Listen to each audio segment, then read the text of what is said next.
کرتے ہیں میرپور آزاد کشمیر سے تحریک لبیک کے امیدوار اسمبلی حلقہ LA4 چوہدری عبدالعزیز کا پل ڈب کے مقام پر جلسہ۔ جناب علامہ مفتی کبیر سعیدی، علامہ ناصر سلطان صدیقی، علامہ مفتی راشد القادری، قاری مبارک علی، پیر سید مراد علی شاہ، میرپور ایڈوکیٹ ریاض عالم، پیر سید فیصل شاہ گیلانی، علامہ قاری خورشید علی، عبدالقادر، علامہ اسلم خان نقشبندی، انجینئر محمد بلال رضوی، علامہ سجاد سیفی، علامہ عبدالغفور تابانی اور للکار رضوی نے جلسے میں شرکت کی اور خطاب کیا اور کہا کہ ہم غریبوں کی مدد اور عوام کی خدمت کا جذبہ لے کر میدان میں اترے ہیں۔ قائدین نے اپنے خطاب میں مزید کہا کہ ہم ناموس رسالت صلی اللہ علیہ وآلہ وسلم کے علمبردار ہیں اور اپنے دین کے اصولوں کے مطابق عمل کو ترجیح دیتے ہیں۔ ہر لیڈر وعدے کر کے بھول جاتا ہے،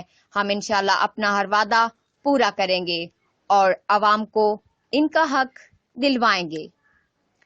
سینئر اینکر پاکستان و آزاد کشمیر راجہ شوکت، جیو ایکسپریس نیوز، میرپور